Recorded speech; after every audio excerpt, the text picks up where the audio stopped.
ஆயுதெழுத்து நேயர்களுக்கு அன்பு வணக்கங்கள். ரொக்கமில்லாத பரிவர்த்தனை சாத்தியமாக்குமா புதிய திட்டங்கள் என்ற தலைப்பில் இன்றைய ஆயுதெழுத்து நிகழ்ச்சியில் விவாதிக்க இருக்கின்றோம். மன் கி பாத் என்று நாட்டு மக்களிடம் பாரத பிரதமர் நேரடியாக பேசக்கூடிய நிகழ்ச்சியில் பாரத பிரதமர் சொல்லியிருக்கிறார், பல புதிய திட்டங்களை நாங்கள் கொண்டு வருகின்றோம். இது ரொக்கமில்லாத பரிவர்த்தனையை ஊக்குவிக்கக்கூடிய திட்டங்கள். நாம் இப்பொழுது எடுத்திருக்கக்கூடிய பாதையில் பின்வாங்க மாட்டோம். அடுத்து பினாமி சொத்துக்களை டார்கெட் பண்ணி பல அதிரடி நடவடிக்கைகள் என பல விஷயங்களை பேசியிருக்கிறார். அதில் பெரிதும் கவனத்தை ஈர்த்திருக்கக்கூடிய விஷயம் என்னவென்றால், டிஜிட்டல் டிரான்சாக்ஷன்ஸ், ரொக்கமில்லாத பரிவர்த்தனையை ஊக்குவிக்கக்கூடிய சில புதிய திட்டங்கள். அதாவது அதிர்ஷ்ட நுகர்வோர் திட்டம் என்று ஒரு திட்டம் அறிவிக்கப்பட்டிருக்கிறது. அதாவது இந்த ரொக்கமில்லாத பரிவர்த்தனையை பாவிக்கிறவங்க லக்கி ட்ரா மூலமாக ஒரு 15,000 பேர் தேர்ந்தெடுக்கப்பட்டு அவங்களுக்கு 1000 ரூபாய் வழங்கப்படும். தினந்தோறும் வாரம் ஒரு முறை லட்சக்கணக்கில் பரிசு வழங்கப்படும். இதில் மெகா பம்பர் பரிசு ஒன்றும் இருக்கிறது. அம்பேத்கருடைய பிறந்த நாள் என்று அது நடத்தப்பட்டு அறிவிக்கப்படும். இது கோடிக்கணக்கில். அது மட்டும் இல்லாது ரொக்கமில்லாத பரிவர்த்தனையை ஊக்குவிக்கக்கூடிய வியாபாரிகளுக்கு சலுகைகள், வருமான வரி சலுகைகள் என பல புதிய ஊக்குவிக்கக்கூடிய நடவடிக்கைகளை எடுத்திருக்கிறார். இதெல்லாம் சரியா? இது பயனை தருமா? சரியான திசையில் தான் இது சென்று கொண்டிருக்கிறதாங்கிற கேள்வி எழுந்திருக்கிறது. பிரதமர் கேட்ட இந்த அசௌகரியங்கள் நீங்க பிரதமர் கேட்ட இந்த ஒரு 50 நாள் கெடு ஏறத்தாழ முடிந்து விட்டது. இந்த கட்டுப்பாடுகள் எல்லாம் இந்த ஒரு 50 நாட்களுடைய முடிவில் நீங்குமா, தளருமா என்ற பல கேள்விகள் எழுந்திருக்கின்றன. ரொக்கமில்லாத பரிவர்த்தனை சாத்தியமாக்குமா இந்த புதிய திட்டங்கள்? விவாதிக்கலாம். இந்த நிகழ்ச்சியில் பாரதிய ஜனதாவுடைய செய்தி தொடர்பாளரும் இந்த கட்சியுடைய மாநில செயலாளருமான திரு KT ராகவன் அவர்கள் இணைகிறார்கள். பொருளாதார நோக்கர் திரு சத்யகுமார் அவர்கள் இணைகிறார். காங்கிரஸ் கட்சியுடைய ஊடக பிரிவு தலைவர் திரு கோபண்ணா அவர்கள் இணைகிறார்கள். மற்றும் சைபர் கிரைம் சார்ந்த வல்லுநர் வழக்கறிஞர் திரு V பாலு அவர்களும் இணைகிறார்கள். அனைவரையும் நிகழ்ச்சிக்கு வரவேற்கின்றோம். ரொக்கமில்லாத பரிவர்த்தனையை ஊக்குவிக்கிறதுடைய நோக்கம் நல்ல நோக்கம்தான். ஆனால் லக்கி ட்ரா நடத்துறது, அதில் ஒரு 15,000 பேருக்கு பரிசு கொடுப்பது, வாரம் ஒரு லக்கி ட்ரா, அப்புறம் ஏப்ரல் 14 ஒரு லக்கி ட்ரா, இந்த லக்கி ட்ரா நடத்துறதெல்லாம் ஏதோ ஒரு ஜவுளி கம்பெனி மாதிரி அரசாங்கம் செய்ய ஆரம்பித்தா வேடிக்கையாக பார்க்கப்படாதா? இதுவரைக்கும் இது ஒரு நல்ல நோக்கத்தோடு தொடங்கப்பட்ட திட்டம். ஆனால் இந்த நாட்டில் அரசாங்கங்கள் குதிரை ரேஸ் ஓட்டிருக்குது, அதே மாதிரி லாட்டரி டிக்கெட் விற்றுருக்குது, சாராயம் வித்துட்டு இருக்குது.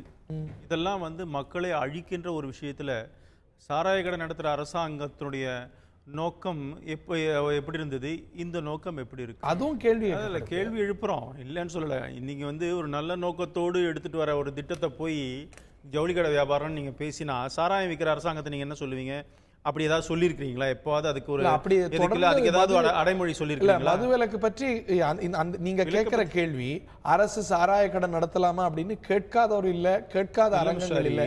இந்த அரங்கங்கள் இல்ல. நீங்க நரேந்திர மோடி அரசாங்கம் ஜவுளி கடை நடத்துற அரசாங்கம்னு சொல்றீங்க. இல்ல, அப்படி நான் சொல்லல. ஜவுளி கடை மாதிரி லக்கி டிரா நடத்துறதுங்கிறது வேடிக்கையா பார்க்கப்படாதாங்க. குதிரை ரேஸ் நடத்திருக்குது, லாட்டரி டிக்கெட் வித்திருக்கிறோம், சாராயம் வித்துட்டு இருக்கிறோம், இதெல்லாம் என்ன சொல்லுவீங்க? அதனால இது ஓகே இல்லாமா? நோ, அதான் சொல்ல வரேன். அதாவது நோக்கம் நல்ல நோக்கத்தில் வரும்பொழுது மக்களை அதில் ஈடுபடுத்த வேண்டும் என்பதற்காக. எதுக்காக ஒரு கலைஞருக்கோ ஒரு கவிஞருக்கோ ஒரு எழுத்தாளருக்கு பரிசு கொடுக்குறாங்க? அவரை ஊக்குவிக்கணும். ஒரு எழுத்தாளர்கள் அங்கே ஊக்குவித்து அதன் மூலமாக நிறைய அவங்களுடைய படைப்புத்திறன் அதிகமானோம் அப்படிங்கிற மாதிரி. இப்போ அரசாங்கம் இந்த விஷயத்தில் மக்களை இதில் இன்வால்வ் பண்ண வைக்கணுங்கிறதுக்காக செய்யறதான். இது நம்ம ஊரில் மாத்திரம் இல்லை, எல்லா நாட்டிலையும் செய்கிற விஷயம், எல்லா மாநிலத்திலையும் செய்கிற விஷயம். ஸ்கூல்ஸில் கூட போட்டிகள் வைக்கிறோம், பரிசு கொடுக்குறோம், இதெல்லாம் ஊக்குவிக்கிற ஒரு விஷயம் தானே தவிர லக்கி ட்ராலாம் நடத்தி நம்ம சமீபத்தில் கேள்விப்பட்டிருக்கோமா எங்கேயாவது? இல்லைங்க. அதுதாங்க அரசு சாராயம் வித்துட்டு இப்போ கூட கேள்விப்பட்டு இருக்கிறோம். அதோட இது எவ்வளோ பெட்டர். நல்ல அப்படி சொல்லாதீங்க. அதோட பெட்டர் தான். இந்த மாதிரி லாட்டரி கலாச்சாரத்தெல்லாம் அரசு ஒழித்து வருது, எந்த அரசாங்கமா இருந்தாலும். இது லாட்டரி இல்ல சார், இது அந்த மாதிரி ஒரு லக்க பிரதானப்படுத்துறது ஒரு நடவடிக்கை இல்லை அப்படிங்கிறது. மிஸ்டர் ஹரி, இது லக்குக்கு ஒண்ணும் கிடையாது. உங்க பணத்தை நீங்க வெளிப்படையா இதுல டிஜிட்டல் மோட்ல நீங்க செலவு பண்றீங்க. உங்க பணத்தை செலவு பண்றதுக்கு ஊக்குவிக்கிறதானே தவிர லாட்டரி டிக்கெட்லாம் நீங்க போட்டீங்கன்னா வருமா வராதான் தெரியும். பல குடும்பங்கள் இழந்திருக்கிறது. இதுல இழக்கிறதுக்கு ஒண்ணும் இல்லை. அதனால நேர்மையான வழி பாதையில எல்லாரையும் கொண்டு வரணும் அப்படிங்கிறதுக்கு ஒரு சும்மா சின்ன ஒரு சலுகை. இது கொச்சைப்படுத்த வேண்டிய அவசியம் இல்லைன்னு நினைக்கிறேன். வேற சலுகைகள் கொடுப்பது சரியா இருக்காதா அப்படிங்கிற ஒரு விமர்சனம் வரும். ஆனா அதே வேளையில திரு பாலு, முதல்ல என்ன சொல்லப்பட்டது, அரசாங்கம் நெருக்கி தள்ளுது எல்லாரையும் டிஜிட்டல் டிரான்சாக்ஷனுக்கு, ஊக்குவிக்கணுமே தவிர நெருக்க கூடாது என்று விமர்சனம் வைக்கப்படுது. இன்னைக்கு ஊக்குவிக்கிறதுக்கு சலுகைகள் வருமானா இன்னைக்கு என்ன மாதிரியான விமர்சனங்கள் வருது? நான் தொடக்கத்தில் சொன்னது போல அரசாங்கம் இந்த மாதிரி விஷயங்களை செய்யலாமா அப்படின்னு பல எதிர்கட்சிகளுடைய செக்ஷன்ஸ் கேட்குறாங்க. ஸோ இது ஒரு ஊக்குவிக்கக்கூடிய நடவடிக்கையாக தானே பார்க்கணும். இதில் யாரும் இழக்கிறதுக்கு எதுவும் இல்லை. அதாவது தொடங்கப்படுகின்ற பொழுது சொல்லப்பட்ட வாக்குறுதியையும் தொடர்ந்து நடந்து கொண்டிருக்கின்ற தன்மைகளை பார்க்கின்ற பொழுது இந்த 50 நாட்களுக்குள் ஒரு மிகப்பெரிய மறுமலர்ச்சி வரும் என்று சொல்லப்பட்டிருக்கின்ற அரசாங்கமே இன்றைக்கு இது ஒரு சென்சிட்டிவ் அரசாங்கம், மிக உணர்வுபூர்வமாக சில பிரச்சனைகளை அணுகிறது என்ற ஒரு அடைமொழியோடு வந்திருக்கிறது. பார்த்திங்கன்னா இந்த 50 நாளைக்குள்ளே முடிக்க முடியலன்றது மிக வெளிப்படையாக தெரிய வருது. அதனுடைய தாக்கம்தான் இந்த ஊக்குவித்தல் என்ற பெயரோடு கொண்டு வரப்படுகின்ற லாட்ரி சீட்டினுடைய மறுவடிவம். லாட்ரி சீட்டுடைய மறுவடிவம் ஏன் கேட்குறேன்னு கேட்டிங்கன்னா, இப்போ தோழர் சொன்னாங்க, சகோதரர் ராகவன் சொன்னாங்க சாராய கடை பற்றி, ரேஸ் பற்றி. மத்திய அரசாங்கத்தினுடைய ஆளுகைக்குட்பட்ட எல்லா இடங்களிலும் அல்லது நினைத்தால் மத்திய அரசாங்கம் அதை நிறுத்துதா நிறுத்தலையான்றதுக்குள்ள விவாதம் இப்போ வேண்டாம், அரசியலுக்குள்ளாரே நான் போக விரும்பல. ஆனால் என்னன்னு கேட்டிங்கன்னா, இதை தொடங்குகின்ற பொழுது சொன்னது கருப்பு பணத்தை ஒழிக்க லாட்டரி சீட்டோட எப்படி ஒப்பிட முடியும்? என்னன்னு கேட்டீங்கன்னா, லாட்டரி சீட்ல ஒரு இழப்போர் அநேகம், ஒரு பரிசு பெறுவோர் ஒரு உதாரணத்திற்கு, ஆனா இதுல யாரும் எதையும் இழக்கலையே. இல்ல, ஒரு உதாரணத்திற்கு பத்திரிகைகளுடைய வியாபாரத்தை பெருக்குவதற்காக தீபாவளி மலருக்கும் பொங்கல் மலருக்கும் நீங்க பெரிய இலவசங்கள் கொடுக்கறதெல்லாம் prize chits and money circulation ஆக்ட்ல வருதுன்னு சொல்லிட்டு ஹைகோர்ட்ல கேசஸ் எல்லாம் போட்டு நடந்த காலம் உண்டு.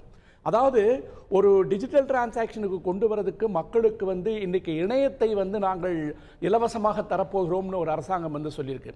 எந்த இணையத்தை நீங்கள் ஃப்ரீயா கொடுக்க போறீங்க, எவ்வளவு நாளைக்கு கொடுக்க போறீங்க, அந்த இணையத்திற்கு உண்டான ஸ்பீட் என்று சொல்லப்படுகின்ற அந்த டேட்டா ஸ்பீடே இன்னும் பல இடங்களுக்கு போய் சேரல. அதுக்கு அடுத்தது ஒரு 1600 மொழிகளை பேசி கொண்டிருக்கின்ற ஒரு நாட்டில் ஒரு முதல்ல என்ன கேட்டுட்டு இருந்தோம், இப்போ டிஜிட்டல் டிரான்சாக்ஷன் அரசாங்கம் சொன்னும் போது முதல்ல மின்சாரத்தை கொடுங்க, அப்புறம் இணையத்தை கொடுங்க, அப்புறம் இதை சொல்லுங்க. இப்போ இணையத்தை நாங்க கொடுக்கிறேன் அரசு சொன்னா எந்த இணையத்தை கொடுக்க போறீங்க, நோக்கம் என்ன அப்படின்னு கேட்டா இது கேட்டுட்டே போலாம். வரேன் இப்ப எதுக்கு சொல்ல வரேன்னு கேட்டீங்கன்னா, இணையத்தை பொறுத்த வரைக்கும் கிட்டத்தட்ட ஒரு 80-90 கோடி மக்களுக்கு இன்னும் அந்த வசதி போய் சேரல.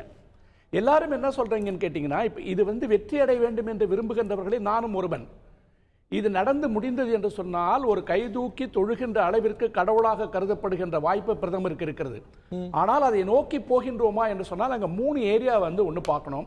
ஒன்று, ஒரு லோக்கல் லாங்குவேஜஸ்க்கும் டெக்னாலஜிக்கும் உண்டான இன்ட்ராக்ஷன், அது எப்படி அந்த மக்களுக்கு அவர்களுடைய மொழியில் அதை சொல்லித்தரப்போகிறோம் என்பதை பற்றிய தெளிவு ஒன்று. ரெண்டாவது, நான் எல்லா நிகழ்ச்சிகளிலும் திருப்பி கேட்டுட்டு இருக்க சைபர் செக்யூரிட்டி. சைபர் செக்யூரிட்டியை பொறுத்த வரைக்கும் இன்னைக்கு ஆப்ஸ் மூலமாக, ஸ்மார்ட் போன் மூலமாக செய்யப்படுகின்ற எந்த பரிவர்த்தனையாக இருந்தாலும் உங்கள் தனிமனித அந்தரங்க தகவல்களை அவர்கள் எடுத்துக்கொள்வதற்குண்டான வாய்ப்புகள் 200% இருக்கிறது. அதற்குண்டான ப்ரொடெக்ஷன் இந்த அரசாங்கத்திற்கு மட்டுமல்ல, உலகில் இருக்கின்ற எந்த நாடுகளுக்கும் அது குறித்தான ஒரு தெளிவில்லை. ஆனா உங்களுக்கு நாங்க இந்த ஒரு ப்ரோக்ராம் மூலமா இன்டர்நெட்டே தேவையில்லை அப்படின்னு சொல்லும்போது, நீங்க பேங்க்குக்கு எஸ்எம்எஸ் செஞ்சா உடனே உங்களுக்கு டிரான்சாக்ஷன் ஆயிரும்னு சொல்றாங்க. டோல் ஃப்ரீ நம்பர் மூலமா பண்ண முடியும்னு சொல்றாங்க. டோல் ஃப்ரீ நம்பர்ன்றத எந்த கனெக்ஷன்லயாவது நீங்க ஒரே ஒரு அட்டெம்ப்ட்ல பேசி என்னைக்காவது பேசியிருக்கீங்களா? அந்த டோல் ஃப்ரீ நம்பர்ன்றது மிகப்பெரிய வெற்றிகரமான ஒன்றா. மூன்றாவது, ஒரு தகவல்களை திருடுகின்ற அமைப்பாக ஸ்மார்ட் போன் என்பதே இன்றைக்கு மாறிவிட்ட சூழலில், கடந்த நிகழ்ச்சியில் கூட நான் சொன்னேன், உலகத்தில் இருக்கின்ற எல்லா நாடுகளும் டெக்னாலஜி பேஸ்டா இருக்கும் போது, இன்க்ளூடிங் அவர் prime minister went and pleaded with the mass that you ought to cooperate for the cyber security for each and every person. அது செய்யப்படணும். நீங்க தொடர்ந்து வலியுறுத்துறீங்க. காரணம் என்னன்னு கேட்டீங்கன்னா, இந்த ஊக்க நடவடிக்கையில என்ன குற்றம் பார்க்க முடியல? இல்ல, இது மக்களை தூண்டில் போட்டு இழுக்கின்ற ஒன்று. இது யாரும் இழக்கிறதுக்கு எதுவும் இல்லையே, இழப்பதற்கு ஒன்றுமில்லை. நான் என்ன சொல்றேன், இது இழக்கவே தேவையில்லை. உங்களுக்கு நீங்க முதல்ல சொன்னது பிளாக் மணி, ரெண்டாவது கேஷ்லெஸ் டிரான்சாக்ஷன், இப்ப பினாமி டிரான்சாக்ஷன். முதல்ல 50 நாட்களுக்குள் இதை நாங்க முடிச்சு காமிப்போம்னு சொன்னவங்க இன்னைக்கு 2-3 நாளா எல்லா பேப்பர்லயும் வந்துருச்சு இது 50 நாட்களுக்குள் சாத்தியம் இல்லை. ஆனால் இந்த 50 நாட்களுக்குள் இழந்த உயிர்களுக்கோ, 50 நாட்களுக்குள் ஏற்பட்ட பொருளாதார இழப்பிற்கோ, 50 நாட்களுக்குள் ஏற்பட்டிருக்கின்ற மனித மனித உழைப்பின் மலிவான நடத்துதலுக்கோ எந்த விதமான விளக்கத்தையும் அரசாங்கம் கொடுக்கவில்லை. ஓகே, நான் உங்களோட முதற்கட்ட கருத்தை பதிஞ்சுக்கிறேன். உங்கள்கிட்ட I'll definitely give you a word. நான் சுருக்கமா பதில் சொல்லிடுங்க. எல்லாத்துலேயுமே நீங்க சொல்றீங்க, எல்லாத்துலேயுமே சில ரிஸ்க் இருக்கு. நீங்க இதில் டிரான்ஸ்போர்ட்ல ரோட் டிரான்ஸ்போர்ட் மினிஸ்ட்ரியோட வெப்சைட்ல எடுத்து பாருங்க. இந்த வருஷம் 1.5 லட்சம் பேர் இறந்துருக்காங்க, 5 லட்சம் பேர் கை கால் போயிருக்கு. இல்ல அதனால அங்க சேஃப்டி மெஷர் இங்க இறப்பு நடந்தா சார், நீங்க போனை பத்தி பேசுறீங்க. நோ மிஸ்டர், இவரே போனை பத்தி பேசுறாரு. உங்களுடைய ப்ரொஃபைல் சார், கிரிட்டிக்கல் இன்ஃப்ராஸ்ட்ரக்சர், உங்களுடைய அட்டாமிக் ஸ்டேஷன்ல இருக்கிற அதையும் கூட எடுத்துட முடியும்னு இருக்கு. அப்ப எல்லாத்தையும் விட்டுற வேண்டியதுதான். குதிரை வண்டியில தான் போய் ஒரு அடிப்படை செக்யூரிட்டியாவது உறுதி செய்யணுமே அப்படிங்கறத கன்சர்ன் இருக்கு. எல்லாத்துக்குமே எல்லாத்துக்குமே சவால்கள் இருக்கிறது. சவால்களை எதிர்கொள்ளமே தவிர எந்த ஒரு புதுமையை எதுவுமே வரக்கூடாதுன்னு சொன்னா எப்படி ஒரு நாடு வளர முடியும்? சைபர் செக்யூரிட்டி பற்றி விரிவா பேச வேண்டிய ஒரு நிலையில தான் இந்த நிகழ்ச்சியில் இருக்கும். இது நெக்ஸ்ட் போர்ஷன். அதற்கு முன்பாக திரு சத்யா அவர்கள்ட்ட கேட்க வரும்போது, இந்த ஊக்குவித்தல் நடவடிக்கை பலனளிக்குமா அப்படிங்கிற ஒரு கேள்வி இருந்திருக்கிறது. லட்சக்கணக்கில் டிரான்சாக்ஷன் நடக்குது, இதில் சில ஆயிரம் பேருக்கு பரிசு கொடுக்குறாங்க. உண்மையிலே ஊக்குவிக்கணும் அப்படின்னா இதில் சர்வீஸ் கட்டணம் இருக்குல்ல, அதை ரத்து செய்யலாம், இல்லை அதை குறைக்கலாம். அதுதானே சரியா இருக்கும். அதை விட்டுட்டு நான் லக்கி ட்ரா நடத்துவேன், லக்கி ட்ரால ஒரு சிலருக்கு பரிசு கிடைக்கும், மெகா பம்பர் லக்கி ட்ரா நடத்துவேன், இது வேடிக்கையாகவும் பார்க்கப்படாதா? இப்போ பார்த்தீங்கன்னா இது ஒரு தொடக்கம் தான், இது முடிவு கிடையாது, ஒரு தொடக்கம். இந்த ஸ்கீம் ஆகப்பட்டது பார்த்தீங்கன்னா ஒரு கேம்பெயின் மாதிரி நடத்தியிருக்காங்க. நீங்கள் இப்போ கேட்டிங்க இந்த பேங்கிங் அந்த டிரான்சாக்ஷன் சார்ஜஸ்லாம் பார்த்தீங்கன்னா ஆல்ரெடி உங்களுக்கு ஒரு அனௌன்ஸ்மெண்ட் பண்ணும்போது உங்களோட PSU பேங்க்ஸ் வழியாக பே பண்ணியிருந்தீங்கன்னா அந்த சார்ஜை வெய்வ் ஆஃப் பண்ணுறேன்னு சொல்லியிருக்காங்க. இப்போ இன்னைக்கு பார்த்தீங்கன்னா கவர்மெண்ட் நவம்பர் 8ஆம் தேதி அனௌன்ஸ் பண்ணதுலேருந்து பல்வேறு ஆல்ரெடி டெபாசிட் அக்செப்ட் பண்ணுறதுலேருந்து அந்த கேஷ் மேனேஜ்மெண்ட்டுக்கே டைம் கவர்மெண்ட் இருந்ததுனால இந்த மாதிரி ஸ்கீம்ஸ் ஒன்றா தாட் ப்ராசஸ் யூஸ் பண்ணி பப்ளிக் பாலிசினால இதை யோசிச்சு கொஞ்சம் கொஞ்சமாக கொண்டு வந்துட்டு இருக்காங்க. ஸோ இது இந்த ஸ்கீம் ஆகப்பட்ட இந்த லக்கி ட்ராவும் அந்த வியாபாரிகளுக்கு கொடுக்கறதும் பார்த்தீங்கன்னா இது ஒரு முதல் தொடக்கம் தான். இது முடிவு கிடையாது. இதை சார்ந்து பல ஸ்கீம்ஸ் இன்ட்ரோடியூஸ் பண்ணுவாங்க. அது மட்டும் இன்னைக்கு நம்ம யோசிக்க வேண்டிய விஷயம் அது வரும்போது தான் ஊர்ஜிதம். பட் ஆனால் எதை ப்ரையாரிட்டைஸ் பண்ணணும்னு இருக்குல்ல, இன்னைக்கு அது அட்மோஸ்ட் கன்சர்ன் இஸ் நான் 100 ரூபாய் ரொக்கமாக கொடுக்க வேண்டிய இடத்துல 102 ரூபாயை இந்த டிரான்சாக்ஷன் சார்ஜஸோட சேர்த்து கொடுக்குறேன்.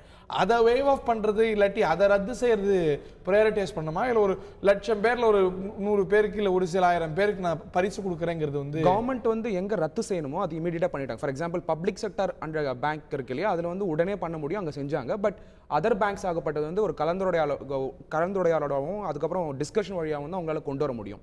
அது மட்டும் இல்லாமல் ஒன்று மறந்துடக்கூடாது, இந்த ஸ்கீமுங்கிறது கவர்மெண்ட்ல ஒரு செட் ஆஃப் பிளான் தான். கவர்மெண்டோட பிளான்னா இன்னைக்கு ஃபினான்ஷியல் இன்க்ளூஷன்ல பேங்கிங் செக்டர் எல்லாம் வந்துட்டா உங்களுக்கு வர ஸ்கீம்ஸ் வெல்ஃபேர் ஸ்கீம்ஸ், அதாவது கவர்மெண்ட் அறிவிக்கிற வெல்ஃபேர் ஸ்கீம்ஸ் முன்னாடி ஒரு one of the prime minister சொல்லியிருக்காரு, 100 ரூபாய் நான் டெல்லியில் அறிவிச்சேன்னா 86% போவே மாட்டேங்குது அப்படின்னு சொல்லி ஒரு பிரைம் மினிஸ்டர் அறிவிச்சிருக்காரு.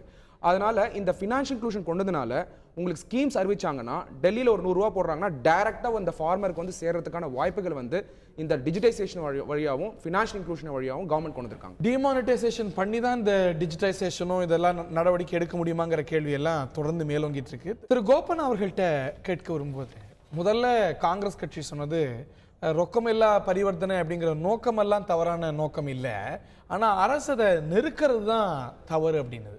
இன்னைக்கு இந்த ஒரு ஊக்குவித்தலையும் தவறுன்னு சொல்ல போறீங்களா?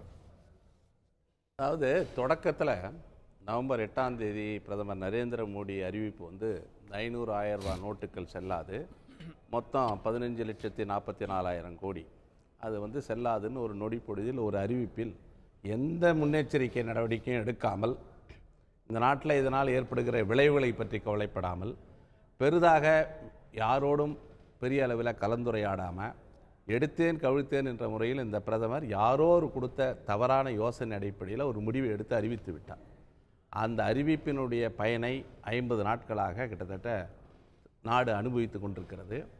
எல்லா துறைகளிலும் எல்லா மக்களும், அனைத்து மக்களும், சர்ஜிக்கல் ஸ்ட்ரைக் அப்படின்றது தீவிரவாதத்திற்கு எதிராக மட்டுமில்லை, இந்த நாட்டு மக்களுக்கு எதிராக இந்த துல்லிய தாக்குதலை பிரதமர் நடத்தி கருப்பு பணத்துக்கு எதிராக ஆரம்பத்தில் கருப்பு பண எதிர்ப்பு வீரராக, கள்ளப்பண ஒழிப்பு வீரராக வேடம் தரித்த நரேந்திர மோடி ஷிஃப்டிங் தி கோல் போஸ்ட் என்று சொல்லுகிற மாதிரி ஒவ்வொரு கட்டத்திலையும் தனது அந்த பயணத்தினுடைய இலக்கை மாற்றிக்கொண்டே வருகிறார். கடைசியாக இந்த டிஜிட்டல் டிரான்சாக்ஷன், ரொக்கமில்லா பரிவர்த்தனை, ரொக்கமில்லா பரிவர்த்தனை ஒரு நடவடிக்கைக்கு இந்த 15,44,000 கோடியில கிட்டத்தட்ட 15 லட்சம் கோடி வந்துவிட போகிறது.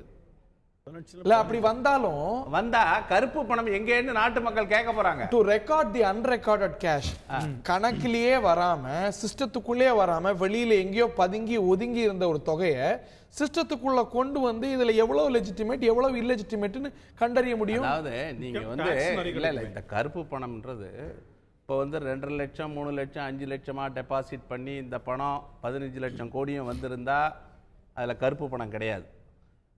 ஒரு பெரும் தொகை யாராவது இந்த கருப்பு பணத்தை வந்து யாரு நாங்க என்ன இந்த நாட்டினுடைய முன்னாள் பிரதமர் என்ன சொல்றாரு, கருப்பு பணம்ன்றது ஸ்டாக் கேஷாக இருக்காது, அது சர்க்குலேஷன்ல தான் இருக்கும். அதை சிதம்பரம் அவர்கள் கூட தெளிவாக சொன்னார்.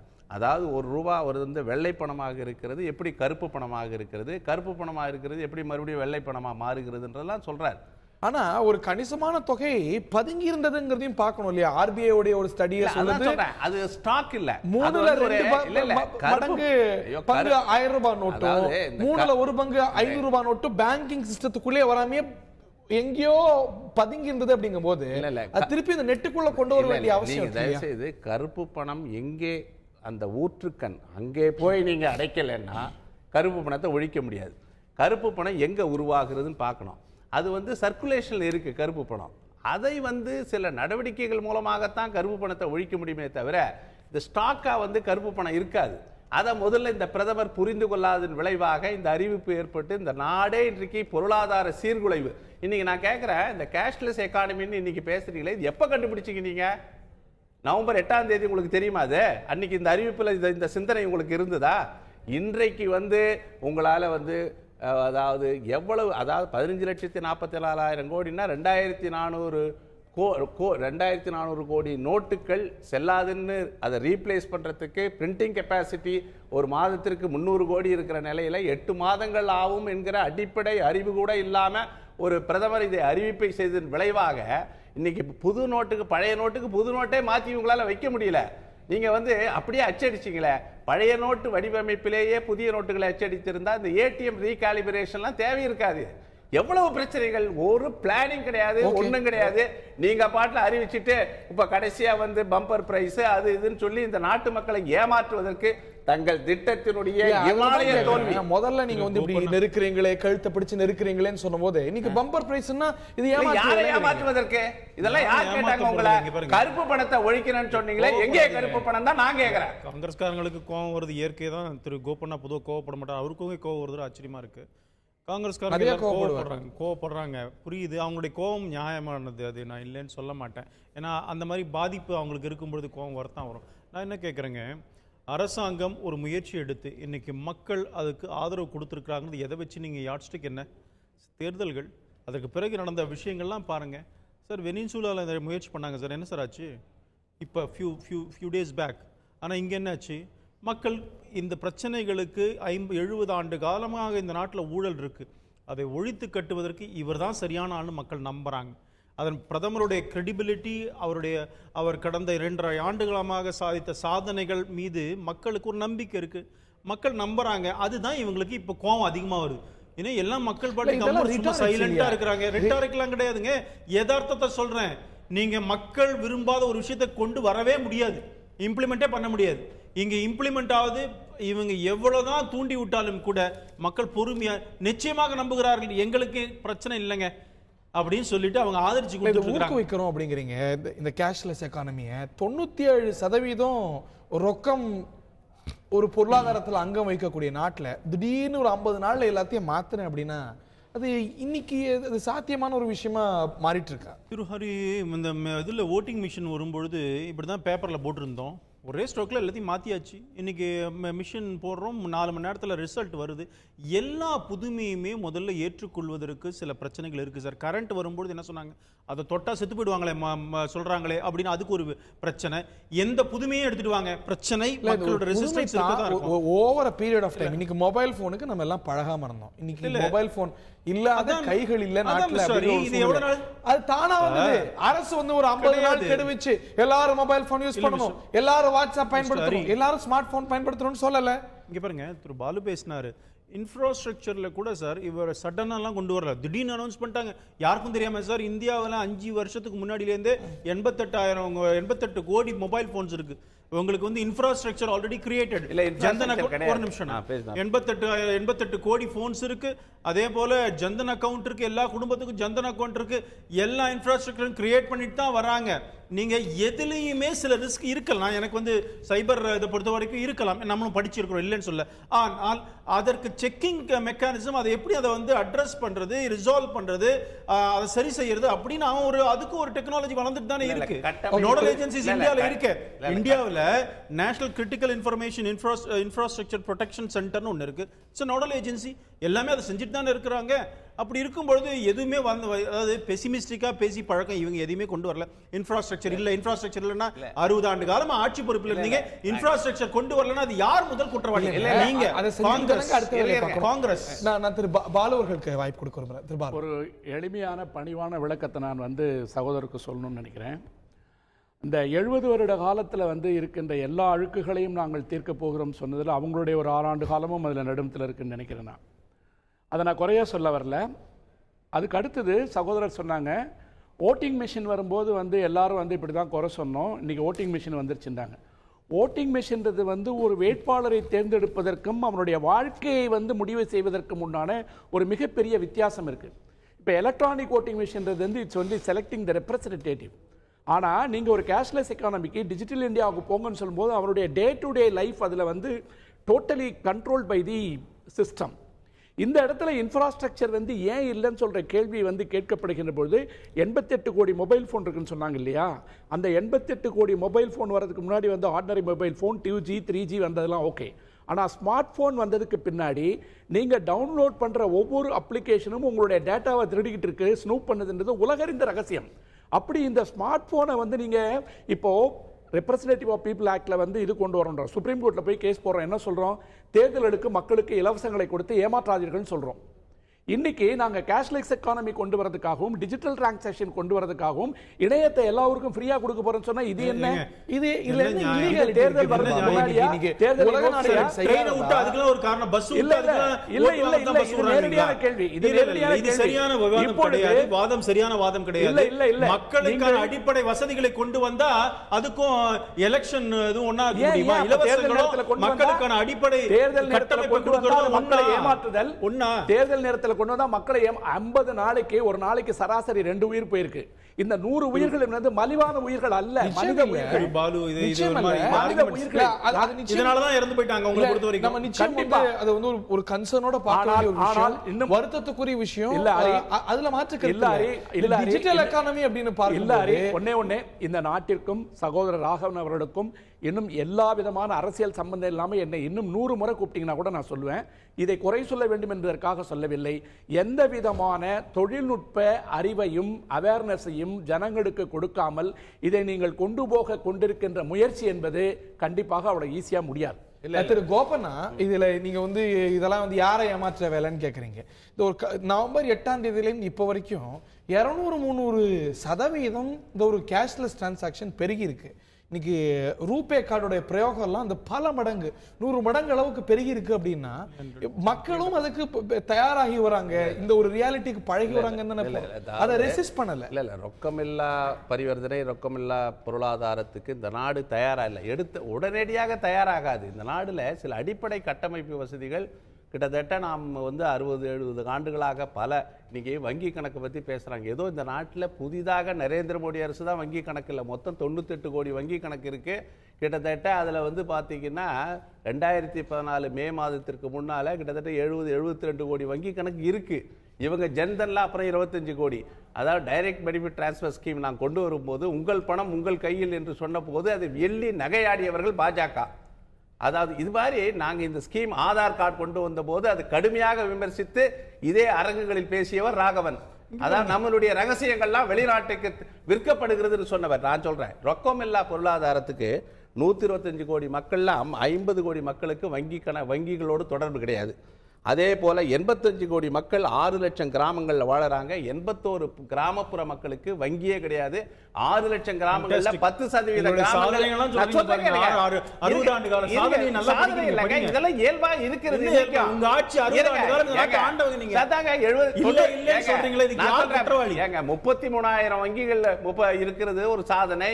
இன்னைக்கு வந்து நீங்க பல வகைகள்ல நாம இன்னைக்கு வந்து நான் பேச விடுங்க. நீங்க அதாவது கிராமப்புறங்கள்ல 47,000 வங்கி கிளைகள் தான் இருக்கு. அதுவே இந்திரா காந்தியினுடைய தேசியமயமாக்கப்பட்ட வங்கிகளுடைய சாதனையாகத்தான் அதை பார்க்கணும். அது மாதிரி ஏடிஎம் என்ன இருக்கு? 1 லட்சம் பேருக்கு 18 ஏடிஎம் நம்ம இந்தியாவில் இருக்கு. அதே சவுத் ஆப்பிரிக்காவில் 66 இருக்கு, பிரேசில்ல 129 இருக்கு, ரஷ்யாவில் 184 இருக்கு. அங்கெல்லாம் இந்த கேஷ்லெஸ் டிரான்சாக்ஷன்றது ஓகே. ஆனால் இந்தியாவில் இருக்கிற மக்கள் கிட்டத்தட்ட 68 இவ்வளவு வருஷம்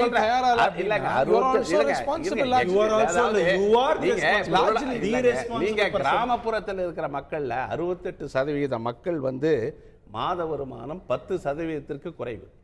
இப்போ இந்த நாடு வந்து மிகப்பெரிய வளர்ச்சி அடைந்திருக்கலாம். ஆனால் பொருளாதார ஏற்றத்தாழ்வு இருக்கு. கிராமப்புறங்களில் மக்களுக்கு எந்த வசதியும் இல்லாமல் இருக்கிறாங்க.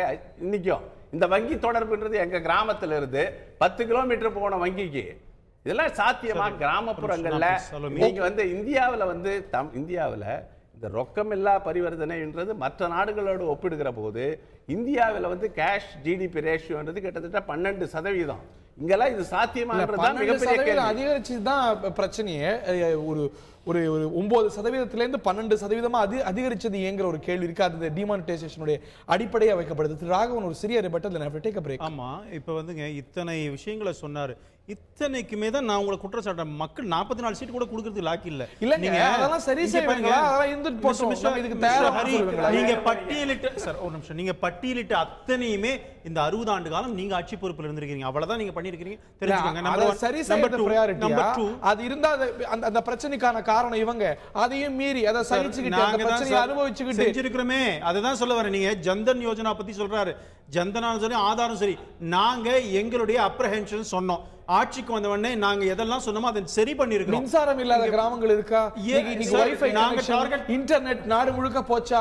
அதெல்லாம் உறுதி பண்ணிட்டு கணிசமா போச்சுங்கிற ஒரு சூழ்நிலை தானே நீங்க லெஸ் கேஷ் எக்கானமி வந்து வீரியத்தோட செயல்படுத்த முடியும். பிரதமர் முதல் இதுலயே இண்டிபெண்டன்ஸ் டே அட்ரஸ்லயே சொன்னார் 18,000 கிராமங்கள்ல மின்சாரம் இல்ல, நான் 1000 நாட்கள்ல கொண்டு வருவேன்னு. இப்ப 1000 நாட்கள் தேவையில்லை. இப்ப உடனே முடிக்கிற அளவுக்குள்ள எல்லாமே இருக்கு. இத்தனை ஆண்டுகள் மின்சாரம் கொடுக்கல, தண்ணி இல்ல. வருமானம் எவ்வளவு தெரியுமா சார்? கருப்பு பண ஒழிப்புல எப்ப பண்ண போறீங்க? எவ்வளவு கருப்பு பணத்தை ஒழிச்சீங்க? காங்கிரஸ் வருமானமே இல்ல. கருப்பு பணத்தை பத்தி பேசுங்க. அத பத்தி பேசுறேன். வருமானமே இல்லன்னு சொல்றீங்களே, இதெல்லாம் சொல்றதுக்கு உங்களுக்கு கொஞ்சம் கூட மனசாட்சி வேண்டாமா? இந்த நாட்டை இப்படி ஆண்டு விட்டு அப்புறம் பேசுறீங்க நீங்க. இதெல்லாம் ஒரு பக்கம் இருக்கட்டும். 50 நாட்கள் தான் கேட்டிருந்தார் பாரத பிரதமர். Just a few days left. இந்த ஒரு சூழ்நிலையில் அதுக்கு முடிஞ்ச அப்புறம் குறைந்தபட்சம் கருப்பு பணம் வருது ஒரு பக்கம் இருக்கட்டும், குறைஞ்சபட்சம் பேங்க்ல அதீதமாக போடப்பட்டிருக்கக்கூடிய கட்டுப்பாடுகள் நீங்குமா? பேங்க்ல அந்த இவ்வளவுதான் கட்டுப்பாடு, இந்த ஒரு கியூ குறைஞ்சு பணம் வந்து கட்டுப்பாடு இல்லாம இதற்கு நவம்பர் 8க்கு முன்னாடி இந்த ஒரு சூழ்நிலையில கிடைக்குமா? அதாவது எது இந்த மக்களுக்கு எது தேவையோ அதை பிரதமர் செய்வார். இந்த மாற்றங்களுக்கு சட்டசபையில உரிய நடவடிக்கை எடுக்கப்படுங்கிற மாதிரி சொல்ற மாதிரி. ஏன்னா 50 நாள் முடியும் போது இந்த தளர்வெல்லாம் வந்துடணும். பலன் இருக்கோ இல்லையோ குறைஞ்சபட்சம் தளர்வராது பலன் இருக்குங்கிறது நாட்டு மக்களுடைய நம்பிக்கை, எங்களுடைய நம்பிக்கை. பிரதமரும் அந்த நம்பிக்கை மக்களுக்கு கொடுத்திருக்கிறாரு. பலனுக்கு முன்னாடி தளர்வாது இருக்குமாக சார். இப்படி இல்லை சார், தளர்வு இருக்கிற என்ன மாதிரி இருக்குன்னு அரசாங்கம் அறிவிக்கும். நீங்க என்ன சொல்றேன், நீங்க இவ்வளவு நாள் வெயிட் பண்ணிட்டீங்க. why don't you wait for just 4 days 5 days wait. மக்களுக்கு நமக்கு சொன்ன வாக்குறுதியை பிரதமர் எப்படியும் நிறைவேற்றுவார். அந்த நம்பிக்கை நாட்டு மக்களுக்கு இருக்கு, இங்க எல்லாருக்குமே இருக்கு. 5 நாள் நீங்க வெயிட் பண்றதால ஒண்ணும் இல்லை, வெயிட் பண்ணி பாருங்க. அதுக்கப்புறம் இதே காங்கிரஸ்காரங்க என்ன பேசுறாங்கன்னு நம்ம பார்ப்போம். சூழல் அப்படிப்பட்டதா இருக்கா? அது விருப்பமா இருக்கலாம், we can hope for that.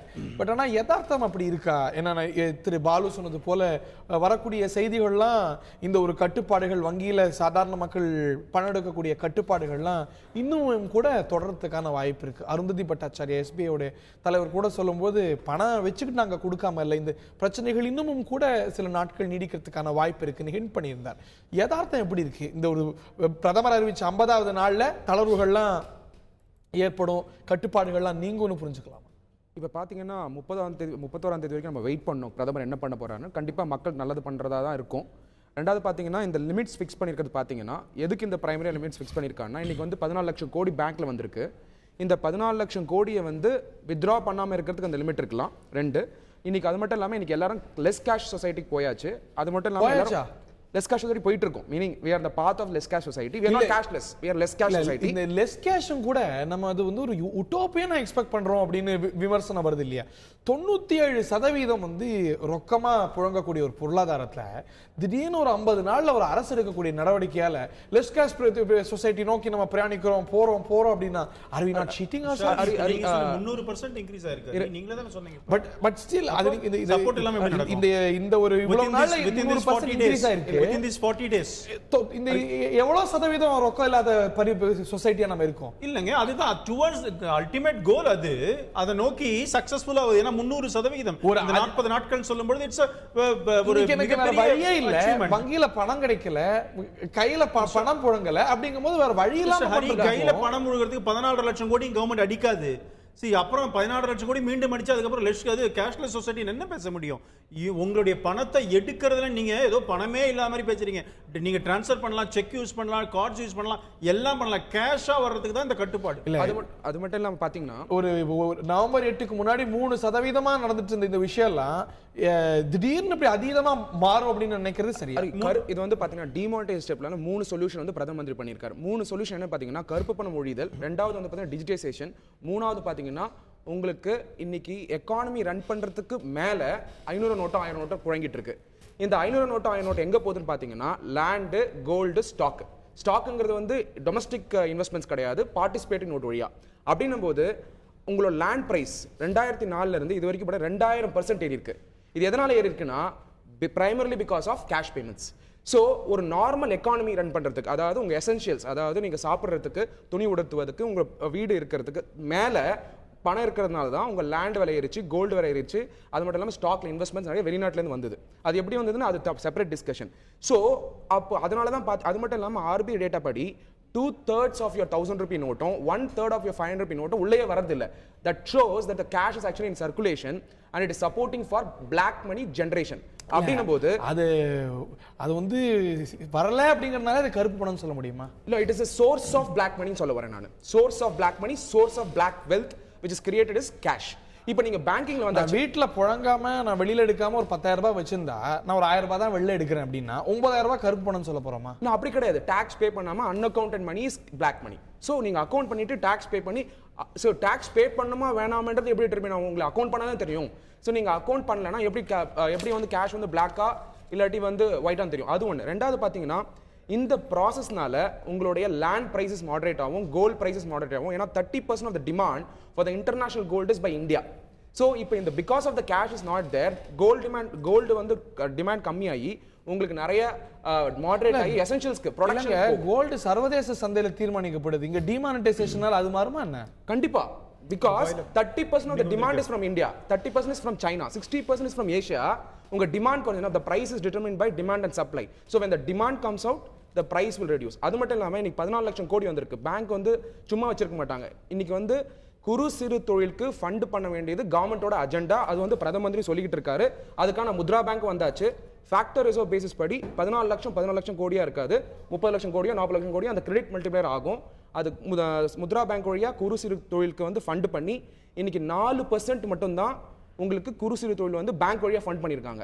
96% வந்து பார்த்தீங்கன்னா பிரைவேட் ஃபினான்ஷியரும் கந்து வட்டி, மீட்டர் வட்டி வழியாக ஃபண்ட் பண்ணுறதுனால 300% வந்து இன்ட்ரெஸ்ட் பே பண்ண நிலைமைலாம் இருக்குது.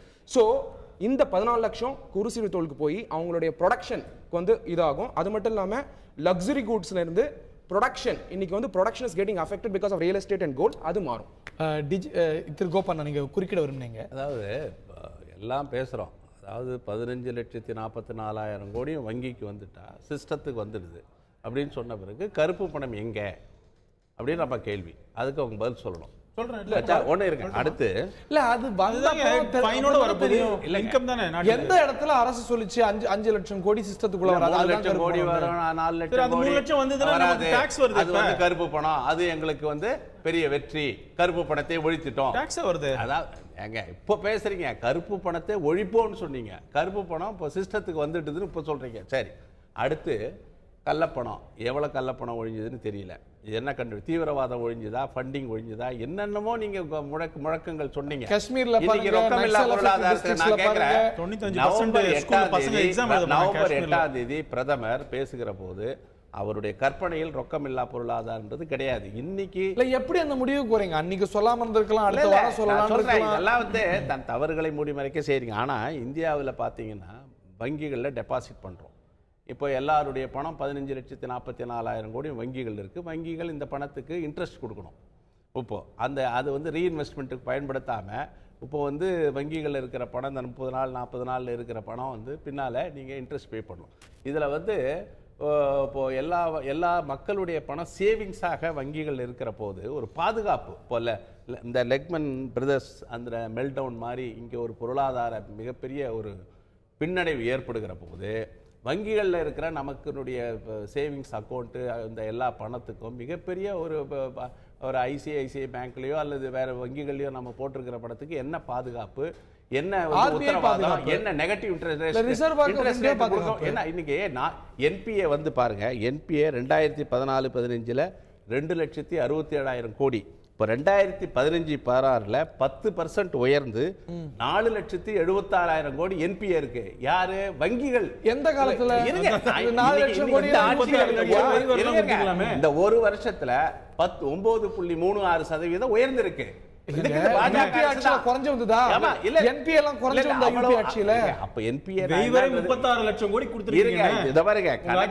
இந்த ஆட்சியில ஒரே வருஷத்துல 10% உயர்ந்திருக்கு. மிகப்பெரிய ஆட்சியில குறைஞ்ச அளவு எவ்வளவுன்னு சொல்லுங்க.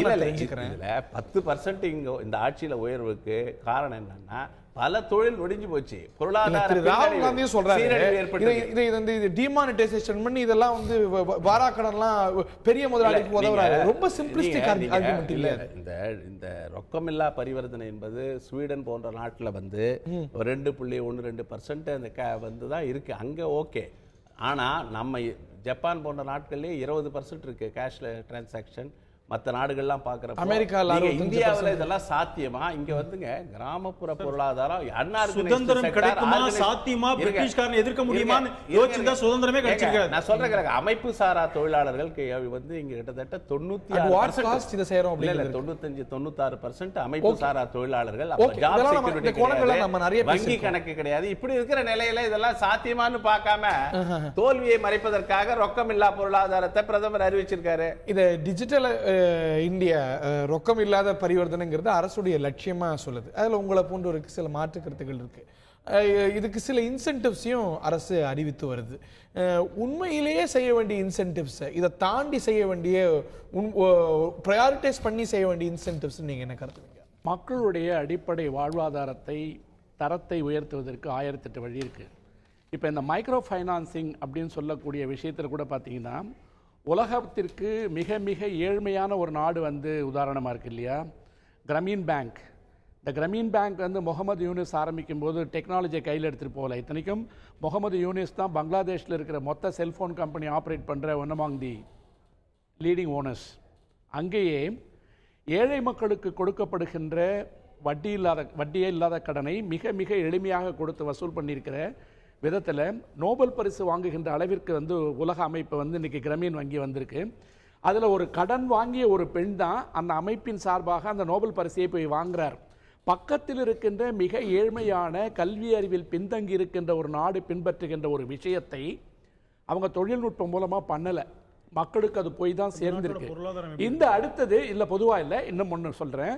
அதுக்கு அடுத்தது நீங்கள் பார்த்தீங்கன்னா இதை நான் சொல்வதை விடவும் இந்த பணம் மக்களுக்கு ஒழுங்காக கொண்டு போய் டிஸ்ட்ரிபியூட் பண்ணக்கூடிய அளவிற்கு எங்களை நீங்கள் எக்யூப் பண்ண முடியலன்னா ஸ்ட்ரைக் பண்ணுறதை தவிர வேறு வழி இல்லைன்னு சொல்லிட்டு பேங்கிங்கில் இருக்கிற யூனியன் லீடர்ஸ்லாம் பேச ஆரம்பிச்சிட்டாங்க இல்லையா. மூணாவது சகோதரர் சொன்னாங்க, சைபர் செக்யூரிட்டியை பொறுத்த வரைக்கும் உங்களுக்கு தெரிஞ்ச ஒரு உதாரணம் நீங்கள் பேப்பரில் படிச்சிருப்பீங்க. 2G 3G நாடு பூரா பரபரப்பாக பேசி கொண்டிருந்த ஒரு சூழலில் கூட உச்சநீதிமன்றத்தில் இருக்கிற நீதிபதிகள் கேட்டாங்க, டே டு டேல இந்த வழக்கை நடத்திட்டு இருக்கோம், இந்த 2G 3G பற்றி நிறைய பேசிட்டு இருக்கோம், ஆனால் 2Gனா என்னன்னு கேட்டாங்க. 2Gனா என்னன்னு கேட்டாங்க. கேட்டது யார் தெரியுங்களா? சுப்ரீம் கோர்ட்டினுடைய நீதிபதிகள். அதனால இல்ல சொல்ல வரேன், உயர்ச்ச நீதிமன்றத்தில் இருக்கின்ற நீதிபதிகளுக்கே தொழில்நுட்பம் என்பது இன்னும் போய் சேராத ஒரு சூழல்ல இப்ப சகோதரர் சொன்னாங்க கிரிட்டிக் இன்ஃபர்மேஷன் சிஸ்டத்தில் ரிப்போர்ட்ஸ் எல்லாம் வந்திருக்குன்னு. சென்ட்ரல் கவர்மெண்ட் இல்லங்க, வாட்ஸ்அப்னா என்னன்னு 2 வருஷத்துக்கு முன்னாடி நீங்களும் நானும் கேட்டிருப்போம். நீங்க எல்லாமே பொதுப்படையா பேசுறீங்க. ஒரு வாட்ஸ்அப்ல அவன் அரட்டை அடிக்கிறதுக்கும் ஜோக் அடிக்கிறதுக்கும் அவனுடைய பணத்தை அவன் பரிமாற்றம் செய்வதற்கு ஒரு நிமிஷம், ஒரு கட்டத்துல ஒரு டெக்னாலஜி நமக்கு எல்லாம் புதுமையா இருக்கும். இன்னைக்கு பழகி எல்லாரும் பயன்படுத்திட்டு ஒரு இருக்கோம். சின்ன டிஃபரன்ஸ், ஒரே ஒரு சின்ன டிஃபரன்ஸ் நான் எக்ஸ்பிளைன் பண்ணிடுறேன், அலோவ் பண்ணுங்க. அதாவது வாட்ஸ்அப்ல ஒரு ஜோக்கு போறதுக்கும் படம் போடுறதுக்கு செக்யூரிட்டி வேற. அவனுடைய வாழ்க்கையினுடைய பாதுகாப்பை, அவன் சம்பாதித்த பணத்தை செலவு பண்ணும்போது அது வேற. நீங்க எல்லாத்தையுமே போட்டு ஒரு கட்டத்துல ஏடிஎம் கார்டு நமக்கெல்லாம் வியப்பா இருந்திருக்கும். ஏடிஎம் பயன்படுத்துறது பழகி இருப்போம். இன்னைக்கு இன்னமும் கூட பழக வேண்டிய மக்கள் இருக்காங்க. ஏடிஎம் கார்டு ஸ்கிம்மிங் க்ளோனிங் எல்லாம் கண்ட்ரோல் பண்ணிட்டீங்களா? ஏடிஎம் கார்டுல பாஸ்வேர்ட் எதுவுமே ஃபுல் ப்ரூஃப் கிடையாது. ஏடிஎம்ல பாஸ்வேர்ட் வந்து எப்படி சேஃபா யூஸ் பண்ணனும் மக்களுக்கு தெரியுமா? இன்னைக்கு எத்தனை பேர் என்னுடைய பாஸ்வேர்ட் இது கொஞ்சம் பணம் எடுத்து கொடுங்க, எத்தனை பேர் வாசல்ல நிக்கறாங்க கிராமத்துல? இல்ல கொல்லப்போற ஒரு வங்கியின் ஒரு ஒண்ணே யதார்த்தத்தை விட்டு எனக்கு தொழில்நுட்பம் தெரியும், எனக்கு தெரிஞ்சா எல்லாம் தெரியும் சொன்னா நம்ம பேச முடியாது. நான் என்பது அகங்காரத்தினுடைய உச்சம், நாம் என்பது ஜனநாயகத்தினுடைய மிச்சம். இந்த நானுக்கு செக்ல ஃப்ராட் இருக்கு, இப்ப கேஷ்ல ஃப்ராட் இருக்கு, எல்லாத்துலயுமே கேட்டிங்கன்னா சர்ட்னு ஒரு அமைப்பு இருக்கு. இன்ஃபர்மேஷன் டெக்னாலஜி ஆக்ட்ல சர்ட்னு ஒரு அமைப்பு இருக்கு. இந்த சர்ட் என்ற அமைப்பு இந்த அரசாங்கத்திற்கு என்ன ஸ்டேட்மெண்ட் ரிப்போர்ட்டிங் இது வரைக்கும் கொடுத்திருக்கு சைபர் செக்யூரிட்டி பொறுத்த வரைக்கும் டிஜிட்டல் டிரான்சாக்ஷன்ல? No answer. நான் இதை வந்து குறை சொல்லணுன்றதுக்காக சொல்லல, நாம் இதற்கு தயாராகவில்லை. நான் சொன்னது என்னன்னு கேட்டீங்கன்னா, சுப்ரீம் கோர்ட் ஜட்ஜஸ் கேக்குறாங்க வாட் இஸ் 3G ன்னு. அதுக்காக ஜட்ஜுக்கு சட்டம் தெரியாதுன்னு நான் சொல்ல வரல. அந்த தொழில்நுட்பம் என்பது இன்னும் அவர்களையே சென்று சேரவில்லை என்கின்ற பொழுது, கடைக்கோடியில் இருக்கின்ற கீழ்மட்டத்தில் இருக்கின்ற 1600 மொழிகளை பேசிக் கொண்டிருக்கின்ற மொழிக்கும் தொழில்நுட்பத்திற்கும் உண்டான பாலத்தை இன்னும் சரி செய்து முடிக்காமல் நம்ம அவசரப்பட்டு போவானான்னு தான் நான் சொல்றேனே ஒழிய இதை செய்யவே வேணாம்னு நான் சொல்லல. Point taken sir. இறுதியான கருத்து நான் என்ன சொல்றேன், ஜட்ஜுக்கு, சுப்ரீம் கோர்ட் ஜட்ஜுக்கு டெக்னாலஜி தெரியலங்கிறது ஒரு தப்பும் கிடையாது. சார், சுப்ரீம் கோர்ட் ஜட்ஜுக்கு சட்டம் தெரியலனா தான் தப்பு. இருங்க, அதனால யாருக்கு எது தெரியுமே தெரியட்டும். இன்னொன்னுங்க, டெக்னாலஜி அப்படிங்கிறது எல்லாருக்கும் தெரியணுங்கிற அவசியம் இல்ல. நீங்க சுப்ரீம் கோர்ட் ஜட்ஜ் ஒரு கேள்வி எழுப்புறாரு அப்படின்னா, இன்னைக்கு வந்து நன்னிடத்துல இருக்கக்கூடிய ஒரு விவசாயி அந்த கேள்வி அதெல்லாம் உறுதி செஞ்சுட்டு அந்த டெக்னாலஜி பத்தி அவேர்னஸ் தெரிவிக்கிட்டு இல்ல மிஸ்டாரி, நீங்க எவ்வளவு அவேர்னஸ் கிரியேட் பண்ண அட்டாமிக் சயின்ஸ் பத்தி எனக்கு என்ன தெரியும்? நான் அதுக்கு அவேர்னஸ் எல்லாம் புரிஞ்ச அப்புறம் தான் அட்டாமிக் எஸ்டாப்லிஷ் பண்ண பேச முடியாது பெரிய லெவல்ல. ஒரு நிமிஷம் இருங்க, நான் என்ன சொல்றேன், ஒரு நாடு எல்லா துறையிலும் வளரணும்னு பேசணும். சாப்பாடு முக்கியம் தான், ஆனா சேட்டலைட் விடும்போது போய் கடலை போய் விடுது, தேவையா 300 கோடி சாப்பிடுறதுக்கே பிரச்சனை இருக்குன்னு யாரும் பேச மாட்டாங்க. திஸ் அண்ட் தட், ஃபுட்டும் தேவை, சேட்டலைட்டும் தேவைன்னு தான் பேசணுமே தவிர நாட் திஸ் ஆர் தட். ஒரு நாடு எல்லா துறையிலையும் வளர்றதுக்கான முயற்சி செய்யணுமே தவிர இது இல்ல என்பதனால இன்னொன்னு வரக்கூடாதுங்கிறது அர்த்தம் கிடையாது. இது நல்லா நடக்கிறதுக்கு முதல் விஷயம் தேவை. That is a prerequisite. இதுவும் அதுவும் செய்வோம் அப்படிங்கிறது வேற. ஆனா ரெண்டாவது விஷயம் நல்லா நடக்கணும்னா ஃபர்ஸ்ட் ஸ்டெப்ப வலுவா அடித்தளத்தை போடணும். அடித்தளம் தான் நான் சொல்றேன். ஏற்கனவே ஃபவுண்டேஷனை போட மாட்டோம், பில்டிங்கை கட்ட ஆரம்பிப்போம். I disagree with your foundation already laid, not very strong. இங்க பாருங்க, நான் தான் ஏற்கனவே சொன்னேன், எதிலுமே சில ஆபத்துகள் இருக்கு. நீங்க ஒரு நாள் சைனா வந்து சிபிஐயோட வெப்சைட்டை ஹேக் பண்ணிட்டாங்க கூட தான் படிச்சோம். அதுக்கு ஆன்டி, இப்போ நம்ம சிஸ்டம்ல வந்து ஆன்டி வைரஸ் கொண்டு வரோம், அதை கவுண்டர் பண்ணது இன்னொன்னு கண்டுபிடிக்கிறாங்க. எல்லாம் தான் இருக்கும் இந்த சைபர் பூகம்பம் வந்தா கட்டடம் பாதிக்கப்படும் அப்படிங்கிறதுக்காக எர்த்குவேக் ரெசிஸ்டன்ட் கட்டடம் கட்டப்படுது. ஆனா நாங்க பூகம்பம் எப்பயா வருங்கிறதுக்காக நம்ம வந்து அதெல்லாம் பார்த்துட்டு முடியுமா அப்படின்னு நான் வந்து கட்டடத்தை மேலோட்டமா சொல்றேன். இன்ஃப்ராஸ்ட்ரக்சர் ஃபெசிலிட்டி பண்ணி, அதாவது போன்ஸ் இருக்கு, அக்கவுண்ட் இருக்குது, இந்த சிஸ்டம் நம்ம ஊர்ல வந்து அதுக்கு தேவையான அத்தனை இன்ஃப்ராஸ்ட்ரக்சரும் செஞ்சுட்டு தான் இறங்கி இருக்கிறோம். பல நடவடிக்கைகள் புதுசா இருந்தா கூட மக்கள் ஏற்றுக்கொண்டிருக்கிற நடவடிக்கை இந்தியாவில் நம்ம பார்க்கிறோம். நீங்களே கோட் பண்ண மாதிரி. அதனால இதுவும் கூட சக்சஸ் தான். அதனால தான் மக்கள் பொறுத்துட்டு இருக்கிறாங்க, இதை எதிர்பார்த்துட்டு இருக்கிறாங்க. இவர்களை போல வெறும் ரெஸ்ட்லெஸ்ஸா பேசல, வெறும் கூச்சல் போடுறது இல்ல. எதிர்கட்சிகள் வெறும் கூச்சல் தான் போட்டுட்டு இருக்காங்க. இறுதியான கருத்து Thiru Sathya, make it very short. So இந்த செயல்பாடு அனுப்பப்பட்டது வந்து மிகப்பெரிய வெற்றி. ஆல்ரெடி இது வெற்றி தான் நான் சொல்ல வரேன். எப்படி நான் சொல்ல வரேன்னா, ஒரு அன்அக்கவுண்டட் மணி உங்க பேங்கிங் சேனல் வந்ததுக்கு அப்புறமே அதுவே ஒரு மிகப்பெரிய வெற்றி. இது டிஜிட்டைஸ் பண்ணி உங்க வந்தாலும் வெற்றி வராட்டியும் வெற்றி இல்ல வந்தாலே வெற்றி தான் சொல்ல வரேன். பேங்க்குக்கு வந்தாலே வெற்றி தான். பணம் வந்து 15 லட்சம் கோடி டிமானிட்டைசேஷன் பண்ண தொகையில ஒரு 4 லட்சம் கோடி வந்தா பெரிய வெற்றி. வந்தாலும் வெற்றி. அது எப்படி இல்ல இல்ல 14 லட்சம் இல்ல இல்ல நான் சொல்றேன். 14 லட்சம் கோடி இப்ப வந்திருக்கு இல்லையா? அது டாக்ஸ் வருது இல்ல சார், வந்துட்டா டாக்ஸ் 14 லட்சம் கோடி உங்களுக்கு பணமே இருக்குது. டிடிஎஸ் process அதுக்கான இன்ஃப்ராஸ்ட்ரக்சர் 14 lakh crores வந்தது வந்து கருப்பு பணமா வெள்ளை பணமா இன்னும் எக்ஸாமின் பண்ணனும், அது இன்வெஸ்டிகேட் பண்ணனும். அதுக்கு இன்ஃப்ராஸ்ட்ரக்சர் இருக்கா? சிபிடி தலைவர் என்ன சொன்னார், முன்னாள் தலைவர் என்ன சொன்னார்? அந்த அளவுக்கான இன்ஃப்ராஸ்ட்ரக்சர் இல்ல, ஆட்கள் இல்ல, அதனால ரெவென்யூ கவர்மெண்ட்க்கு வரணும்னா வரும்னு சொன்னா பிறகு நடவடிக்கை எடுக்கணும். அதனால ரெவென்யூ வரும்னு சொன்னா கவர்மெண்ட் எல்லா இன்ஸ்ட்ரக்ஷன் செய்வாங்க. ரெண்டாவது வந்து இது வந்து குறு சிறு தொழிலுக்கு வந்து ஃபினான்சிங் நடக்கும். அது நடக்கிறதுனால தொழில் வளரும், வேலை வாய்ப்பு உயரும். இறுதி எனக்கு இந்தியாவில் மொத்த தொழிலாளர்கள் வந்து 48 கோடி. அதில் 45 கோடி அமைப்பு சாரா தொழிலாளர்கள், ஜாப் செக்யூரிட்டி இல்லாதவங்க, வேலை வாய்ப்பு உறுதி இல்லாதவங்க, 3 கோடி ஆர்கனைஸ்டு செக்டார். இந்த மாதிரி நாட்டில் இவ்வளவு வேலை இல்லாத உறுதி இல்லாத இருக்கிற இந்த நாட்டில் வந்து இன்னைக்கு இருக்கிற நிலவரத்தில் இந்த ரொக்கமில்லா பொருளாதாரம்லாம் நரேந்திர மோடியினுடைய தோல்வி பயத்தில் கண்டெடுக்கப்பட்ட திட்டம். பிரதமர் கேட்டிருக்கக்கூடிய 50 நாட்கள் நெருங்கி வரக்கூடிய ஒரு சூழ்நிலையில் தோல்வி பெறும் இது அப்படின்னு தொடர்ந்து எதிர்க்கட்சிகள் சொல்லி வருகின்றன. வெயிட் அண்ட் வாட்ச் அப்படிங்கிறது ஆளுங்கட்சியோட நிலைப்பாடு. நம்ம கிளைமேக்ஸ் காட்சிகளை நெருங்கி வரும், பார்ப்போம் கிளைமேக்ஸில் நடக்க போகுது அப்படின்னு. இது கிளைமேக்ஸா இல்லை தொடரும் அப்படின்னு சொல்ல போறா பிரதமர், பொறுத்து வந்து பார்க்கலாம். இந்த நிகழ்ச்சியில் பங்கு கொண்ட விருந்தினர்கள் அனைவருக்கும் பார்த்த நேயர்களுக்கும் நன்றி.